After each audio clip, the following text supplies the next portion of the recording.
Our 5 winners for this year's Earthshot Prize awards have been announced. Now, these include solutions to restore a native forest ecosystem and another to tackle food waste. The awards were launched to find the most innovative answers to the world's greatest environmental challenges. The third edition took place right here in Singapore. And joining us in studio tonight are 2 of the winners. Justin Hung, he is CEO and co-founder of GRST, and Nidhi Pant, co-founder of S4S Technologies. Let's start with you, Ms. Pant. Now, your idea was to preserve food, not using the usual methods. We can use chemicals or sugar, oil, salt, or you can use temperatures, extreme heat, extreme cold. But you're opting instead for solar drying processes. Why is that so? Yes, from your farm to your marketplace, there are a lot of losses due to storage, handling, distant market, and perishable nature of the produce. Dehydration as a process does not, unlike other processes, does not require continuous amount of energy to go in.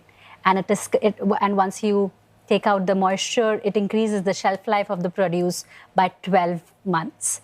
And this led us to use that as a preservation method, as it also finds a market, and these produce also have a market in the food and beverage industry. There are several threads to who you're trying to help with S4S as well, Ms. Pant. It's rural poverty. You're targeting food waste, rural poverty, as well as gender inequality, we understand. I mean, each of those will have its challenges in tackling. How do you actually pull all of these threads together in what you do? Yes, it's important for us to be very focused to who we are serving. We not only have a very strong business case of why we should work with women, and that's where we started. The women are more equipped with handling food. They process better quality of produce. So our solution, which is technology, is designed keeping women at the center. Financing that we enable for these women who are new to credit, don't have a credit history, is affordable in nature and without any collateral, because they do not have disposable income or any collateral to start any new business.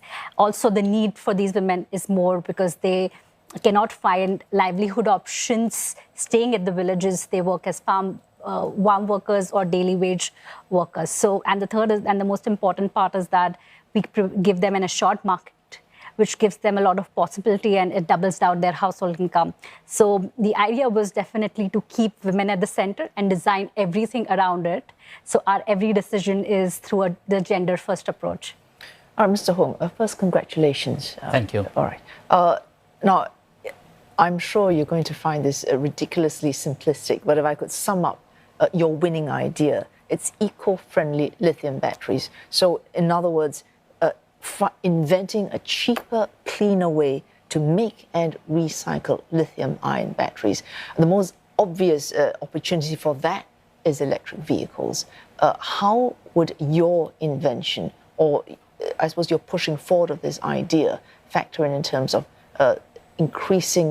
making more EVs that are cheaper and cleaner on the environment? Well, you might have known electric vehicles had a carbon footprint that is double of the combustion engine vehicles.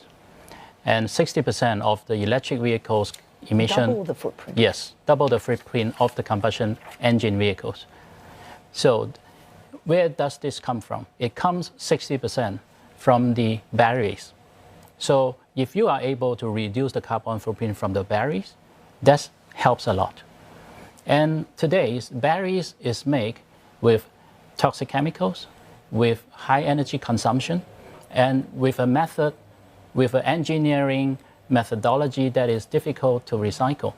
And what we are going to do from our company is to remove this toxic chemical and to be able to invent a process that can reduce the energy consumption, thereby reducing the carbon footprint.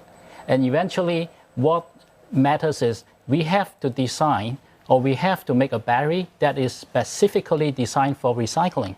You cannot just go for performance, but not having a consideration to get all these materials back into reuse. This is not going to be sustainable. This is going to be unsustainable. Right. And speaking of performance, the batteries are also efficient as well. These batteries that you're creating. This is an imperative. You have to build a batteries that perform to the maximum performance, but you cannot ignore the sustainability aspect of these batteries. But right now, the focus is all going into the performance of the batteries, and we are now telling people you can do both, and you have to do both. And if you are not choosing this option, you are going into an unsustainable route. Right. Any other applications? Because your batteries are already available, we understand. Yes, we are now scaling up. So what we are doing right now with our scale is to supply to the electric two-wheelers business, which is relatively fit to our scale. But in the long term, we have to go into the electric vehicles. And that brings us to the fact that both of you have won £1 million pounds sterling, so it's 1.23 million US dollars. Very quickly, Ms. Pant, scaling up.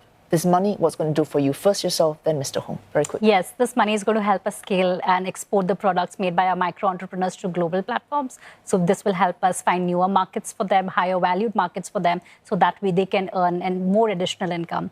Second is that we are going to find more and more entrepreneurs in newer geographies in Asia and Southeast and Africa. Well, the money that I'm going to spend on is to raise customer awareness. Recycling has to be demand-led. The customer has to have a motivation to recycle, and the supplier will be able to get better batteries. So we have to build up this education system to teach our young generation that they have to recycle the batteries. Well, thank you very much for coming in to share more about your wonderful innovations. And again, congratulations on this prize that you both won. Justin Hung, the CEO and co-founder of GRST, yes. And Nidhi Pant, co-founder of S4S Technologies. Thank you. Congratulations.